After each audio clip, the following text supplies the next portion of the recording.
রাধে রাধে বন্ধুরা। তো এখন চলছে বাসন্তী পুজো এবং মায়ের আরাধনা। তো এটাকে হচ্ছে যে নবরাত্রিও বলা হয়, অনেকে নবরাত্রি বলে, অনেকে বাসন্তী পুজো বলে। তো আমি এই বাসন্তী পুজো কোনোদিনও আমি মানে দেখিনি বলে তাই আমি মাসির বাড়ি চলে গিয়েছিলাম। মাসি প্রতি বছরই আমাকে বলে যায় যে পুজোতে যাবি, আমি কোনোদিনও যাই না। তো এবারে আমার মনে হলো যে হ্যাঁ, হয়তো মা ডেকেছে আমায় তাই আমি যেতে পারছি।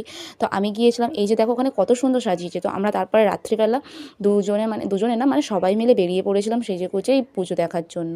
তারপরে এই যে দেখতেই পাচ্ছ আমরা যাচ্ছি হেঁটে, হেঁটে। এই যে দেখো কত সুন্দর লাগছে, লাইটের ডেকোরেশন করেছিল কত সুন্দর। তো তারপরে আমরা গিয়ে দেখলাম, মাকে প্রণাম করলাম এবং দেখো এই যে মাকে কত মিষ্টি লাগছে।